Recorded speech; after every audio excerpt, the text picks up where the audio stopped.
Les amis, bonjour, j'espère que vous allez bien. Commençons ce premier tour de partage avec Samuel Eto'o, le Made in Cameroun, écrit-il sur son profil Facebook, ces lions indomptables de l'industrie. Ce jour, je me suis rendu avec une réelle délectation chez l'une des artisans du goût et du talent local, l'entreprise Kaoli.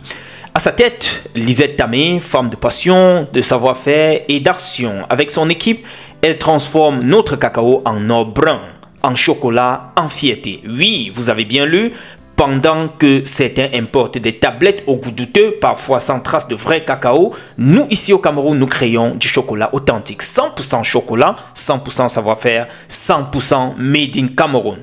Voilà, avec ces mots, Samuel Eto'o a apporté son soutien, sa sincérité, son accompagnement à cette dame qui est dans le domaine de l'industrie. Le président de l'Africa Food admire donc le savoir-faire authentique et apporte son soutien à cette initiative qui incarne la fierté nationale et la promotion des produits locaux camerounais. Félicitations aussi à la dame. Les amis, plus qu'un seul jour pour que le Cameroun puisse démarrer ses confrontations. La première, ce sera face à l'Ouganda et la seconde confrontation sera face à la Guinée équatoriale. Alors, les Lions sont donc en train de peaufiner les dernières stratégies pour pouvoir mieux se préparer pour ces rencontres-là. Les derniers réglages tels que nous rapporte Camefoot officiel à la veille de leur premier match, nos Lions sont en train de poursuivre leur mise au point à Marrakech. Avec la journée du 5 qui est plus que légère, nous apprend-il, mais reste quand même stratégique pour la préparation de cette rencontre. En matinée, ils vont démarrer autour de 11 h avec une séance photo, moment de cohésion, de représentation pour le groupe.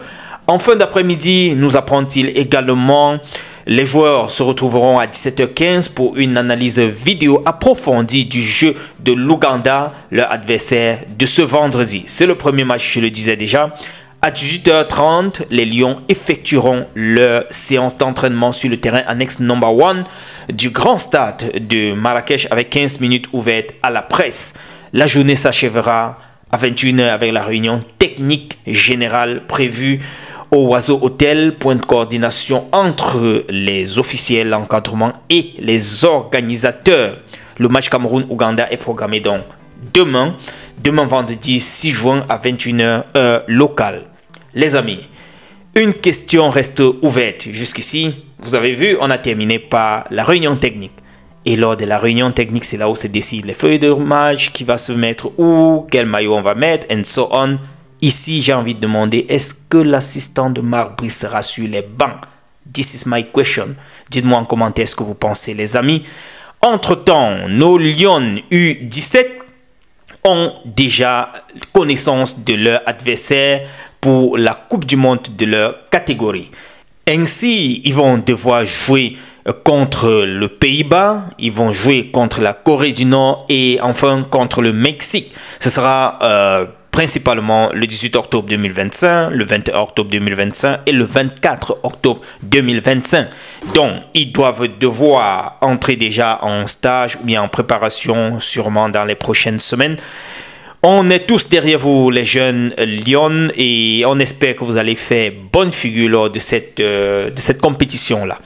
Les amis, André Onana, en congé au Cameroun, a activé le mode coach. Oui, vous avez bien entendu, le mode coach des gardiens. Vous le voyez là avec ses jeunes sœurs, il est allé leur donner quelques techniques, quelques conseils. Il a profité pour passer également quelques conseils aux gardiens de but. Bref, vous voyez vous-même les vidéos d'entraînement où ils étaient en train de faire quelques exercices comme ça pratiques sur la pelouse. Voilà les amis, c'est tout ce que je voulais partager avec vous. Comme on était avec André Onana, terminons avec lui. C'est Marc Brice qui nous a quand même fait part de sa réaction par rapport à la non-convocation de Fabrice Ondoa. Il nous dit, Fabrice Ondoa est aussi un bon gardien, mais je suis satisfait des performances d'André Onana. On serait tenté de dire que ouais, le sélectionneur est quand même compréhensif. Il reconnaît la performance de, de Fabrice Ondoa. Mais on a aussi envie de demander, il n'y a pas qu'à André Onana. André Onana, oui, c'est le number one, mais il y a le number two, number three, number four. Et c'est quoi alors avec les autres 2, 3, 4 là? Ils sont aussi plus forts que... Ou bien vous êtes aussi satisfait avec... hein? On ne comprend pas. C'est bien beau de dire ça, mais moi je pense quand même que c'est pas tellement ça la raison. Je ne pense pas. Je ne pense pas. Ou bien les gars, dites-moi en commentaire ce que vous pensez. Retrouvons-nous dans la prochaine publication. C'était le premier tour de partage de cette journée. Retrouvons-nous d'ici à là. Take care. Ciao.